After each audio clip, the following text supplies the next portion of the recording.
पूर्व काल में तुंगभद्रा नदी के तट पर एक अनुपम नगर बसा हुआ था। उसमें सभी वर्णों के लोग अपने अपने धर्माचरण करते, सत्य में तत्पर रहते थे। उस नगर में समस्त वेदों का ज्ञाता, श्रौत स्मार्त कर्मों में निपुण एक ब्राह्मण रहते थे जिनका नाम था आत्मदेव। तेज तो ऐसा था मानो दूसरे सूर्य भगवान ही हो। ब्राह्मण तेजस्वी, वैदज्ञ, सत्कर्म अनुष्ठान करने वाला, और कभी उसके दरवाजे से कोई भिक्षुक वापस नहीं लौटा। इतना उदार हृदय वाला, देगा ही कुछ न कुछ। पर पूर्व प्रारब्ध के अनुसार उनकी जो पत्नी थी उनका नाम था धुंधुली। पति का नाम आत्मदेव और पत्नी का नाम धुंधुली था। सुंदरी थी, कुलीन थी, पर लड़ाकू स्वभाव था, अपनी बात पे अड़ जाना। अब वो बड़े ज्ञानी थे, वेदज्ञ, वेद के ज्ञाता, इसलिए वो शांत रहते थे। लड़ाई घर में नहीं होती, वो लड़ने वाली ही बात करती थी, पर वो शांत रहते थे। जब घर में नहीं होती तो पड़ोसी से जाके भिड़ना, जरा जरा से कारण में। क्रूर स्वभाव, बकवादी स्वभाव, गृह कार्य में निपुण लेकिन कंजूस और झगड़ालू प्रारब्ध है।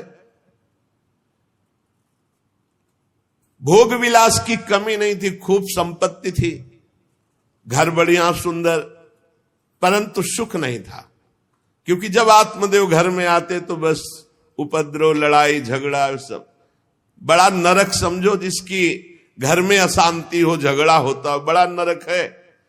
चैन से नमक रोटी खाए, प्यार से जीवे तो गृहस्थी धन्य। और खूब बढ़िया सब व्यवस्थाएं हैं, पर कलह, अशांति, मन नहीं मिल रहा एक दूसरे, ये बहुत धीरे धीरे अवस्था डल गई। कोई संतान ही नहीं हुई। बड़े बड़े पुण्य कर्म किए, खूब दान पुण्य किया, लेकिन संतान नहीं हुई। अब वो ब्राह्मण बड़े चिंतातुर हुए आत्मदेव की, जिसके संतान न हो तो फिर उसको पिंडदान कौन करेगा। गृहस्थी में विचार होता, कुल परंपरागत चलाने वाला तो कोई होना चाहिए।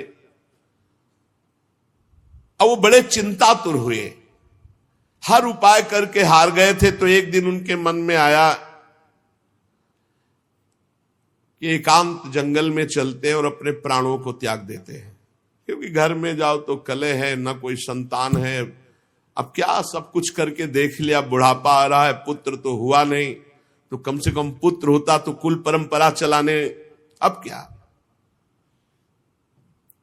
वो ऐसी भावना में थे कि जीवन व्यर्थ है, जंगल को चल दिए।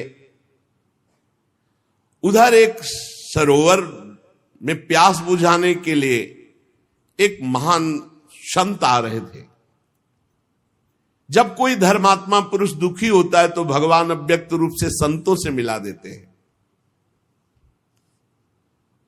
वो सन्यासी महात्मा थे। ब्राह्मण देखा कि वो जब जल पी चुके तो जाकर साष्टांग दंडवत किया, शास्त्रों का ज्ञान था, हाथ जोड़कर खड़े हो गए। ये लंबी लंबी सांसें खींच रहे हो, उदास खड़े हो, दुखी दिखाई दे रहे हो। देखने से तो लगता है कि तुम ब्राह्मण हो, क्योंकि तेजस्वी हो। क्या चिंता है तुम्हारी जो तुम जल्दी जल्दी श्वासें खींच रहे हो लंबी, और दुख प्रकट कर रहे हो।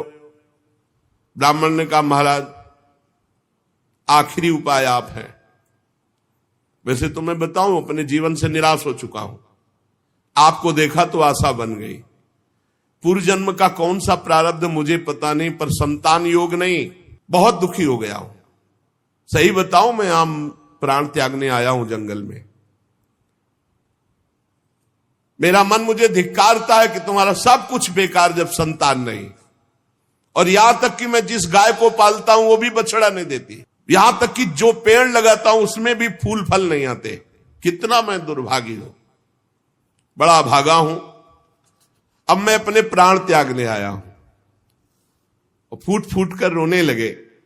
संत का हृदय बड़ा करुणा में होता है। संत चाहे तो नवीन प्रारब्ध तत्काल रच सकते हैं, क्योंकि भगवान के भजन में अपार सामर्थ्य है।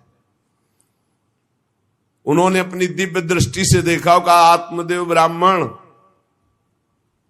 पुत्र का मोह तो छोड़ दो, आप विवेक का आश्रय लो, भजन करो। मैं तुम्हारी रेखा को देख रहा हूं, एक जन्म नहीं 7 जन्म तक कोई संतान है ही नहीं।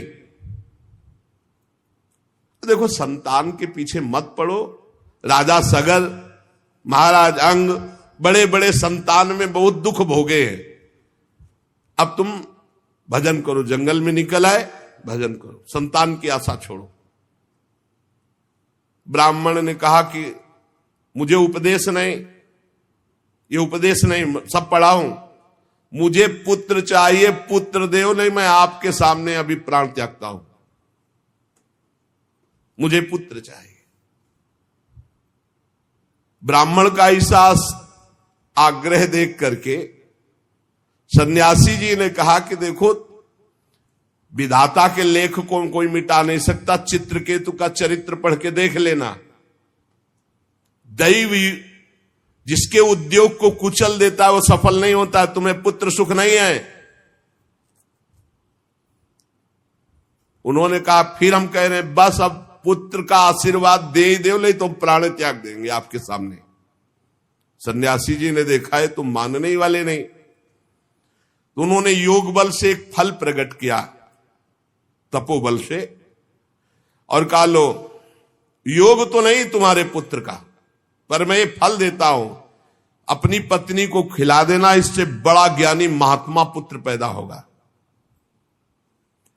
तुम्हारी स्त्री 1 साल तक सत्य, शौच, दया, दान, ब्रह्मचर्य का पालन करे, एक टाइम अन्न खाए, तो और ये फल पाने के बाद 1 वर्ष के बाद ऐसा महापुरुष प्रकट होगा जो तुम्हारा कल्याण भी कर देगा, तुम्हारे पितरों का भी उद्धार कर देगा। वो योगीराज सन्यासी फल दिए। अब तो आत्मदेव बड़े प्रसन्न हुए क्योंकि कामना पूर्ण हो गई। फल लेकर आए। धुंधुली उनकी पत्नी थी जो लड़ाकू स्वभाव की, बड़ा क्रूर स्वभाव, दुष्ट स्वभाव, वैसे ही क्रूर स्वभाव था। आके कहा हो भाग्य, एक सन्यासी मिले, वो फल दिए, और उन्होंने नियम बताया है कि 1 साल तक सत्य बोलोगी, पवित्र रहोगी, दूसरों को दान करोगी, एक समय तुम अन्न खाओगी, और बहुत शुद्ध स्वभाव वाला महात्मा बालक पैदा होगा, ये फल खा लो।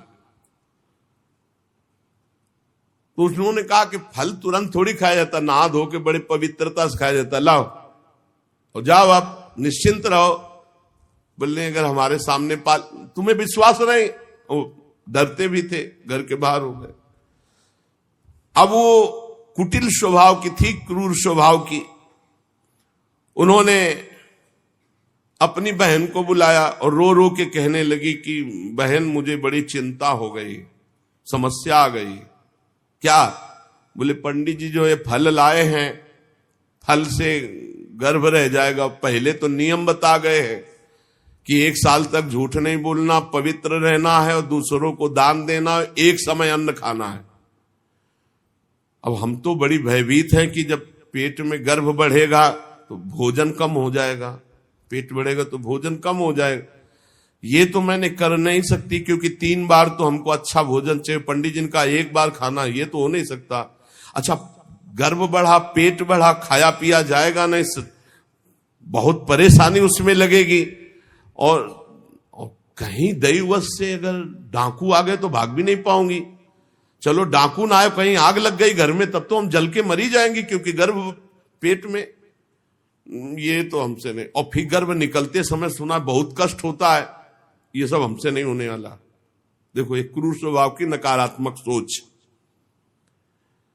और कहीं प्रसव काल में गर्भ टेढ़ा हो गया तो हम तो मरी जाएंगे, ये तो हमसे नहीं होगा। और अगर गर्भ हमारा बड़ा होने लगा और घर में ननद आ गई तो सब माल मता समेटती रहेगी, हम तो कुछ लड़ ही नहीं पाएंगे क्योंकि लड़ने लायक नहीं रहेंगी। ये सब विचार करके उसका, ये सब हमसे नहीं होने वाला। तो उनकी बहन ने कहा सोच क्यों करती हो? ठीक इसी समय हमें अनुभव हुआ है 2-4 दिन में, इसी महीने में, कि हमारे पेट में है, तुम हमारे पति को धन दे देना और गर्भवती का नाटक करो, और जब हमारे बच्चा होगा हम तुम्हारे यहां पहुंचा देंगे, और हम अपने यहां शोरगुल कर देंगे कि बच्चा मर गया, कौन देखने आता है, और पति को पैसा दे देना। हाँ, ये तो बढ़िया बात रही, बढ़िया विधान बन गया, जैसे को तैसे मिले तो बढ़िया विधान बन गया। तू गर्भवती का नाटक कर आज से कि फल पा लिया और मैं गर्भवती हो गई, मैं अपने बालक को मरा घोषित कर दूंगी, और ये जो फल लाए हैं इसकी परीक्षा के लिए जो गऊ है उसको उपवा दो। जैसा उनकी बहन ने कहा था वैसे धुंधुली ने सब कर दिया। देख लो, कहा था स्वामी जी ने तुम्हारे 7 जन्म बालक नहीं, तो देखो बुद्धि कैसी खराब हुई, गाय को पवा दी। अब जब उसकी बहन के पुत्र हुआ तब तक वो कपड़ा पड़ा पेट में लगा के नाटक करती रही होगी कि हमारे गर्भ है। फिर एकदम घोषणा कर दी जब वो पुत्र रातों रात पहुंच गया कि हमारे संतान हो गई। उसके पिता को अच्छा धन दे दिया, वो धुंधुली को ला करके बहन का बेटा दे दिया। आत्मदेव तो बहुत आनंद हो गए, उनको क्या पता कि घर में क्या रहस्य हुआ, वो तो बहुत सुखी हो गए कि संत भगवान के द्वारा दिए हुए फल से हमारे पुत्र हो गया। बड़ा आनंद, बड़ा उत्सव मनाया, बालक के जात कर्म संस्कार कराए, खूब दान पुण्य किया, मांगलिक कृत्य किए। धुंधुली ने अपने पति से कहा कि पता नहीं क्या कारण मेरे वक्षस्थल में दूध तो है नहीं,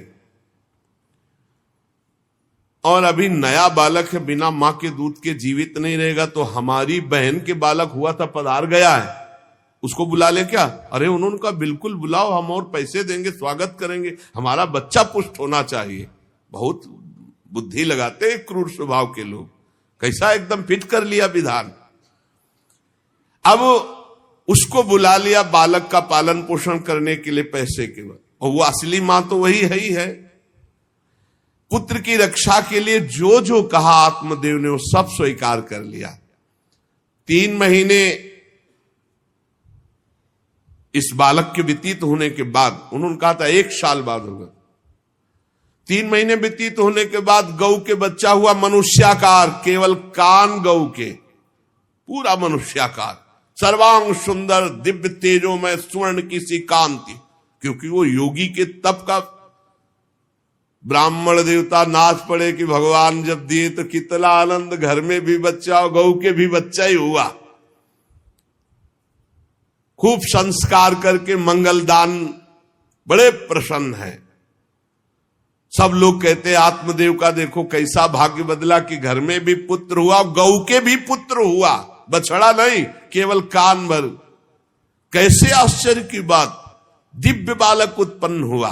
पर इस गुप्त रहस्य का किसी को पता नहीं। आत्मदेव ने देखा कि बालक पूरा मनुष्याकार, केवल कान, गाय के तो नाम रखा गोकर्ण। और धुंधुली ने किसी शास्त्रीय पद्धति से नहीं, अपनी पद्धति से, हमारा नाम धुंधुली तो हमारे लड़के का नाम होगा धुंधकारी, उसका नाम रखा धुंधकारी। कुछ काल व्यतीत हुआ, दोनों जवान होने लगे। गोकर्ण में पूर्ण वैदिक सिद्धांत, धर्म पूर्वक, बड़े ज्ञानी महात्मा, और धुंधकारी पूर्ण दुष्ट। शौचाचार का तो नाम भी नहीं था पवित्रता का धुंधकारी में। खान पान पशुओं वाला, क्रोध नाक में चढ़ा, गंदी वस्तुओं से प्यार करने वाला, बहुत ही गंदा स्वभाव। चोरी बचपन से, द्वेष, पीट देना, लड़ाई करना, ये उसका चलते स्वभाव। दूसरों के खेती में आग लगा देना, घरों में आग लगा देना, गौशाला में आग लगा देना। जैसे किसी का बालक खेल रहा है, आसपास देखा कोई, उठाया कुएं में फेंक दिया, बड़ा दुष्ट स्वभाव।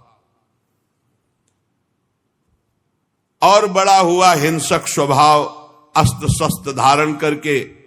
जैसे कोई अंधा जा रहा है तो आओ बाबा तुम्हें रास्ता बता दो, कुएं में जाके ढकेल देता है। बहुत ही गंदा स्वभाव। दुष्ट स्वभाव। अब वो शिकार करने लगा पशुओं का और मांस खाने लगा। जहां आत्मदेव कितनी पवित्रता से, वहां दुष्ट कितना। अब धीरे धीरे व्यभिचार करने लगा, वैश्याओं से संपर्क रखने लगा। संपत्ति थी ही, सारी संपत्ति वैश्याओं को। एक दिन पिता ने कहा आत्मदेव ने कि तुम्हारे आचरण इतने आसुरी प्रभाव के, हमें लगता है कि तुम हमारा सर्वनाश करने के लिए प्रकट, ये क्यों करते हो? तो खूब गिरा गिरा के मारा आत्मदेव को। सन्यासी की बात अब याद आई कि तुम्हारे भाग्य में पुत्र सुख नहीं है। खूब मारा आत्मदेव को। जब इतनी जोर से मार रहा था तो थोड़ी तो दया आई कि पति है, बचा ले। तो धुंधुली गई, तो फिर धुंधुली की दम जम के पिटाई की। अब वो तो राक्षसी स्वभाव, और घर के जितने जेवर बर्तन सब उठा के बेच दिए, वैश्यागामी हो। अब जब सारी संपत्ति स्वाहा, खाने को भी नहीं, तो धुंधुली बैठ के रोती।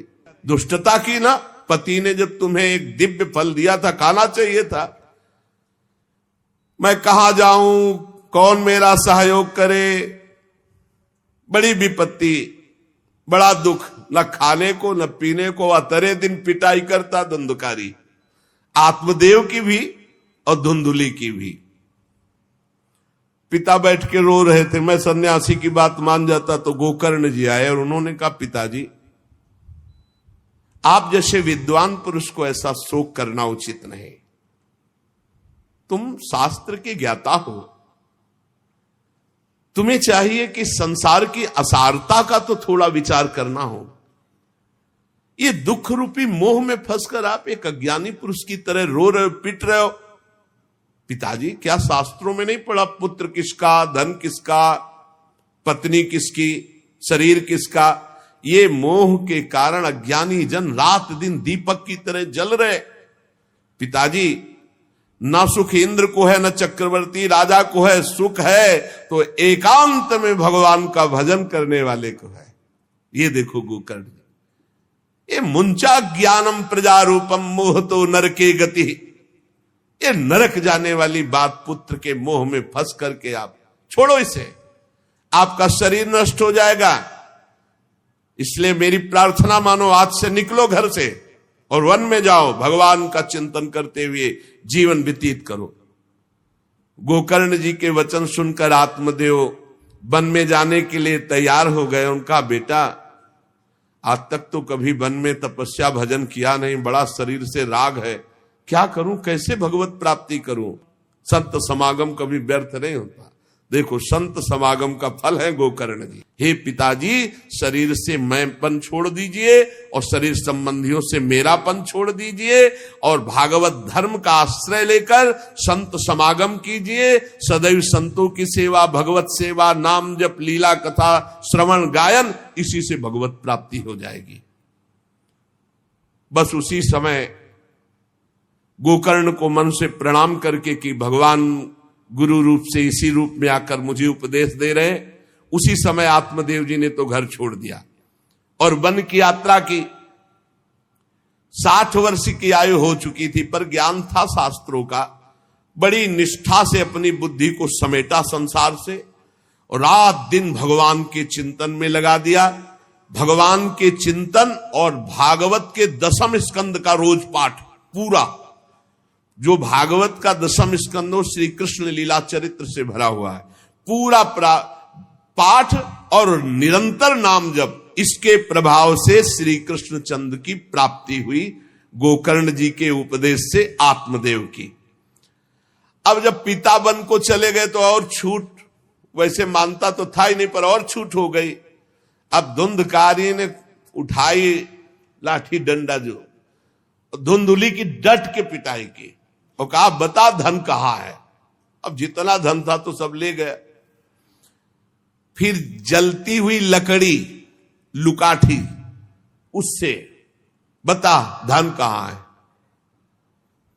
किसी तरह वो छूट पाई तो भागते हुए जाकर कुएं में गिरकर अपने शरीर को नष्ट कर दिया कि रोज की पिटाई से अच्छा एक बार दुर्गति को प्राप्त हुई। धुंधुली दुर्गति को प्राप्त हुई, पति आत्मदेव श्री कृष्णचंद्र को प्राप्त हुए। योगनिष्ठ गोकर्ण जी ने जब देखा कि धुंधकारी का आतंक बढ़ रहा है तो उन्होंने छोड़ दिया। जो ज्ञानी पुरुष होते प्रपंच नहीं स्वीकार करते, उनको कोई सुख दुख इससे नहीं, उदासीन भाव से तीर्थ यात्रा को निकल गए। धुंधकारी ने 5 वैश्याओं को अपने संग में रखा, सब नौजवान वैश्याएं। अब उनके लिए पशुओं का मांस चोरी करके उनकी मनोकामनाएं पूरी करना। बुद्धि भ्रष्ट थी, आचरण भ्रष्ट थे, क्रूर कर्मा। एक दिन उन वैश्याओं ने कहा कि हमको तो हार नहीं पहनाया आज तक, कामना होती है। अब 5 को हार लाने के लिए तो बहुत रुपया चाहिए। मौत की भी उसको कोई भय नहीं रह गई थी।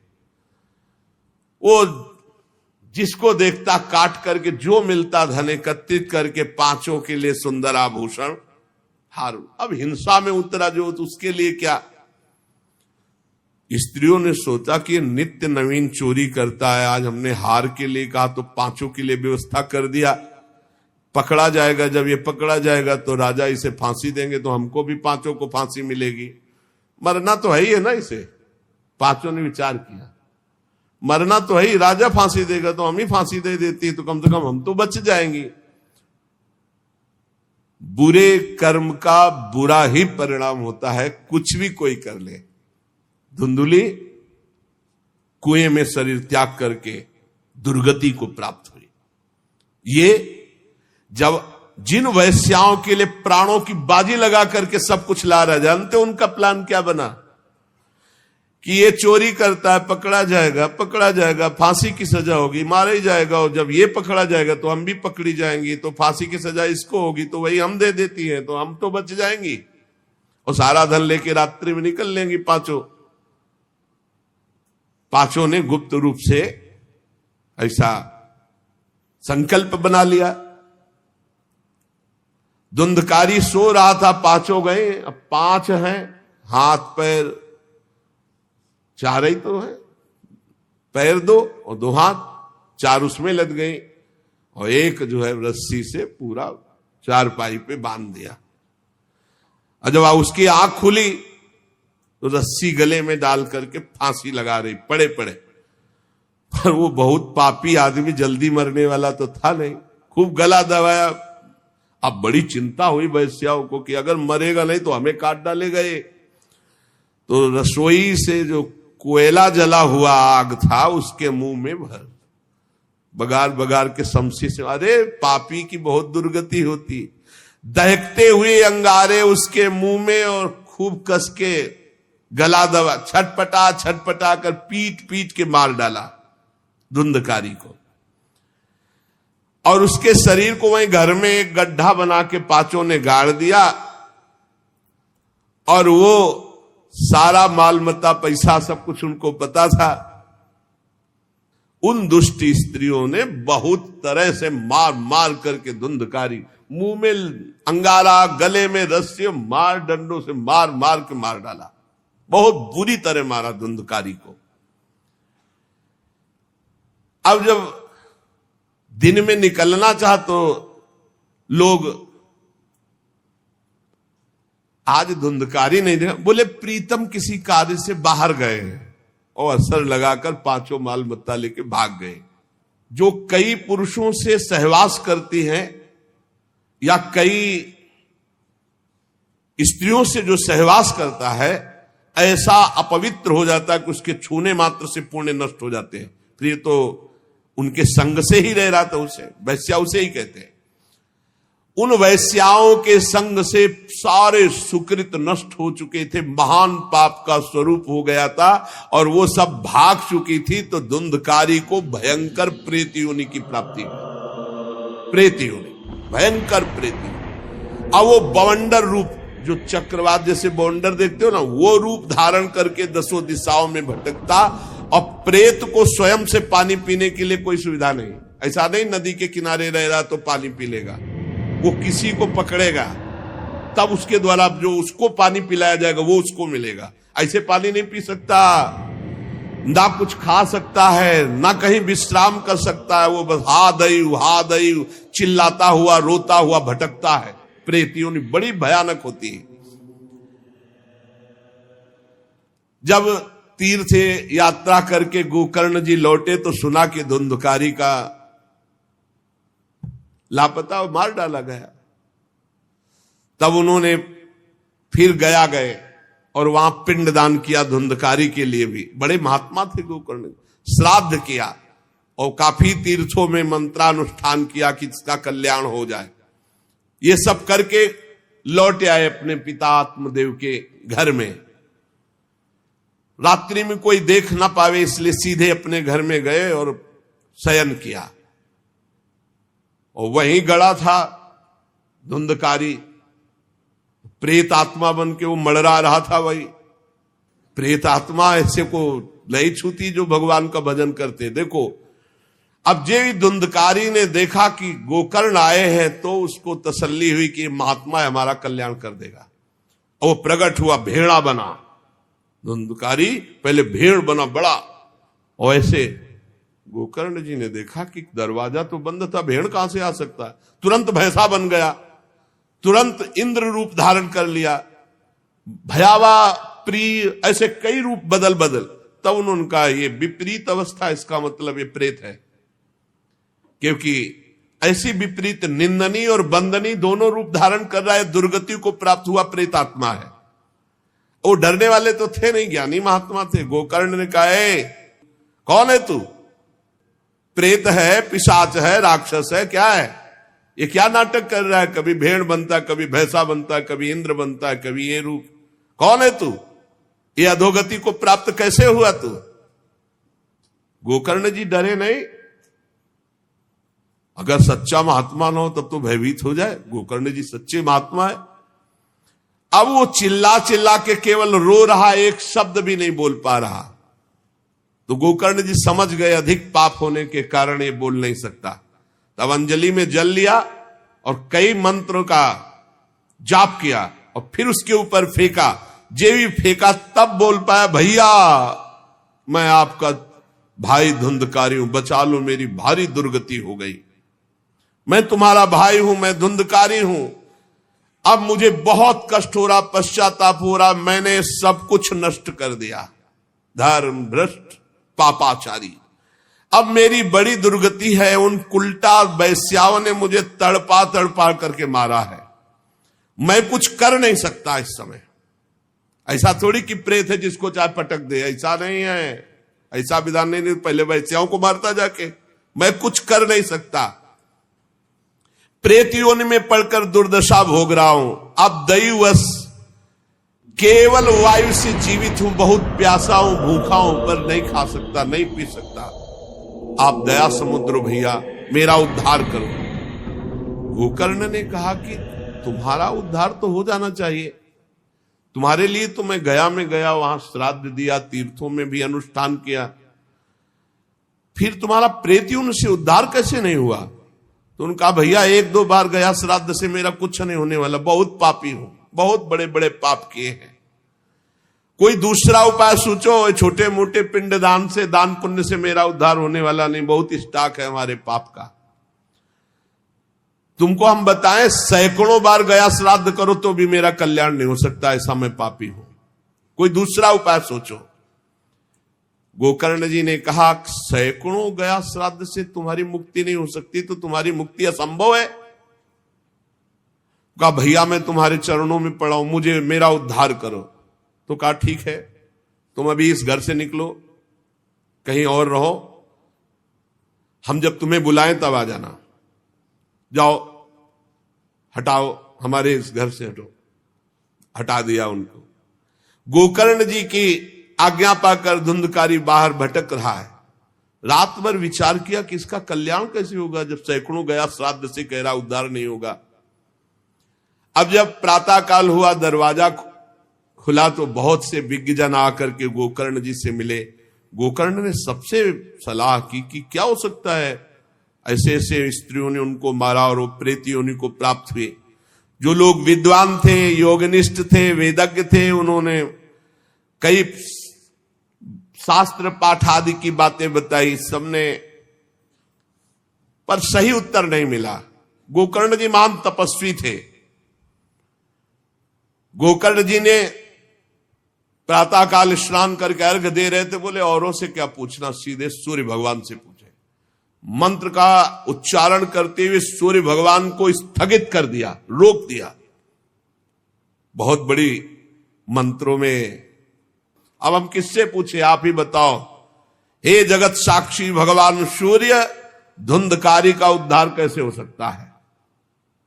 आप कृपा करके बताइए कि धुंधकारी की मुक्ति कैसे हो सकती। गोकर्ण की प्रार्थना सुनकर भगवान सूर्यदेव ने कहा, श्रीमद् भागवत महापुराण नियम पूर्वक सुनाओ, निश्चित उसकी मुक्ति हो जाएगी। सप्ताह पारायण 7 दिन में पूरी भागवत श्लोक सहित। सूर्य भगवान की आज्ञा सबने सुनी, गोकर्ण जी ने भी सुनी। बहुत सरल उपाय। गोकर्ण जी ने निश्चय किया, मैं स्वयं सुनाऊंगा और उसका उद्धार करूंगा। अब तो कथा का समय निश्चित किया। बहुत से लोग कथा सुनने के लिए वहां पहुंचे। जब सुना कि भगवान की कथा सब पापों का नाश कर देती है, तो बहुत से लोग, पापी पुण्यात्मा जो भी, सबको बैठने की उचित व्यवस्था की गई। एक 7 गांठ का बांस जो सीधा था, आवाहन किया धुंधकारी का और कहा, इस पे बैठ जा, तू भी कथा सुन। तो सीधे 7 गांठ के बांस पर धुंधकारी जाकर के बैठ गया, छिद्र में वायु रूप होकर, क्योंकि बाहर कहीं स्थित नहीं रह सकता, चलायमान तो बैठना है। गोकर्ण जी ने एक वैष्णव को मुख्य श्रोता बनाया और प्रथम स्कंद से स्पष्ट स्वर में कथा सुनानी प्रारंभ की, श्लोक और अर्थ। सायंकाल को विश्राम दिया तो एक बड़ी विचित्र बात हुई। सभासदों के देखते देखते बांस में तड़ तड़ की आवाज हुई, एक गांठ फट गई।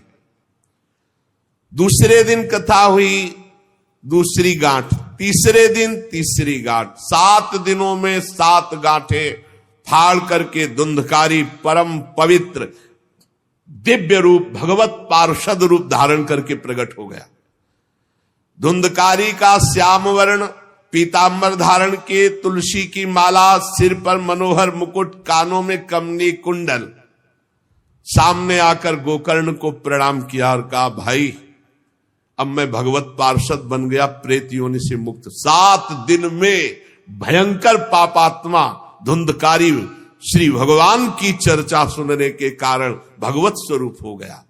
ओहो, कितना प्रेत पीड़ा मैं सह रहा था, एकमात्र श्री कृष्णचंद्र जी की लीला कथा सुनने मात्र से मैं भगवत स्वरूप हो गया हूं। भैया, मैं कैसे आपका उपकार करूं? मैं निंदनीय से निंदनीय पाप कर्म करने वाला कैसा उज्जवल स्वरूप प्राप्त कर लिया। भला मोह पूर्वक लालन पालन करने वाले शरीर को जो हष्ट पुष्ट करते हैं, उन्होंने भगवान का नाम जप नहीं किया, चर्चा नहीं सुनी, तो जीवन किस काम का? इसके पोषण के लिए पाप कर्म कर रहे हो और वृद्धावस्था आने वाली परिणाम में दुख, रोगों का दुख, भोगों की कामना का दुख, क्या क्या दुख, इसकी क्या गति होगी? गाड़ दिया जाएगा या जला दिया जाएगा।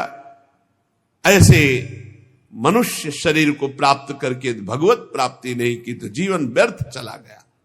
अरे जो अन्न प्रातः काल पकाया जाता है, दूसरे दिन सड़ जाता है, उसी अन्न से इस शरीर का पोषण होता है। 6 घंटे में मल बना के निकाल देता है। ये शरीर कहीं अविनाशी है क्या? नाशवान शरीर है। जो लोग भगवान की कथा से वंचित है, भगवान का नाम जप नहीं करते, वो बुदबुदे जीवों में मच्छरों के समान जीवन उनका है। जन्मे मरे किस काम के? भला देखो, जिस बांस में मैं बैठा था तो बांस की गांठ फट गई, क्या भगवान की कथा सुनने पर चित्त की गांठ नहीं नष्ट हो जाएगी? जड़ चेतन की ग्रंथ। इसलिए धन्य है वो जो भगवान की कथा सुनने में अपना समय व्यतीत करते हैं। धुंधकारी ऐसी बातें कह रहा था, सबने देखा जय घोष करते हुए नमो नमः, और एक दिव्य विमान आया। भगवान वैकुंठ नाथ के पार्षद, मंडलाकार तेजो में विमान, और सबके देखते देखते कहा धुंधकारी आओ, और वो दिव्य पार्षद रूप विमान पे चढ़ा। जब विमान पे चढ़ के जाने लगा तो गोकर्ण जी ने रोक दिया, रुको, ये क्या? कथा तो शास्त्रों लोगों ने सुनी, तो आपको शास्त्रों विमान लाना चाहिए और सबको बैठाल कर ले जाना चाहिए, क्योंकि हमारे सुनाने में कोई भेद नहीं था और ये सुन भी सब ध्यान से रहे थे। तो भगवत पार्षदों ने कहा आपके सुनाने में कोई भेद नहीं था, पर सुनने में भेद हो गया है, श्रवण भेद हो गया। ये उपवास करके बिना कुछ खाए पिए रात दिन कथा का ही चिंतन करता रहा, मनन करता रहा, इसके कारण इनको भगवत पार्षद रूप मिला और जा रहे। और ये कथा सुना भर है, मनन नहीं किया, मनन विषयों का हुआ, इसलिए ये विमान पे नहीं। ये निराहार रहकर 7 दिन में चर्चा सुनता और रात भर उसी का चिंतन करता, उसके प्रभाव से परम पद का अधिकारी हुआ। इसलिए जो मननहीन है, जिनको गुरुवचनों पर विश्वास नहीं है, जो कथा में चित्त की एकाग्रता नहीं है, वो फल भेद हो गया, वो भगवान के दिव्य धाम में एक बार में नहीं जा सकते। गोकर्ण जी आपको तो लेने के लिए स्वयं गोलोक बिहारी आएंगे, यूं कह करके विमान अंतर्ध्यान हो गया, अर्थात चले गए। गोकर्ण जी ने समस्त श्रोताओं से कहा बिना तुम्हें विमान में बैठा ले मुझे चैन नहीं। सावन के महीना में हम फिर अनुष्ठान करेंगे, सब लोग कथा सुनो और सच्चे नियम से रहो, उसका मनन करो।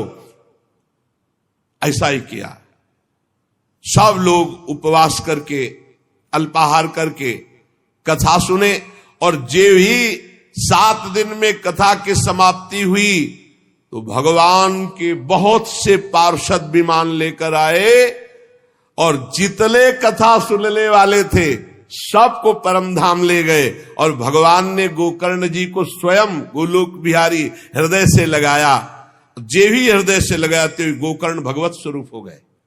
वही किरीट श्यामवर्ण पीतांबर धारण किए हुए, कुंडल आदि से विभूषित। यहां तक कहते हैं कि उस कथा में सुनने में जो कुत्ते भी बैठे थे, वो भी गोकर्ण जी की दृष्टि पड़ने पर विमान पर बैठकर भगवत धाम को गए।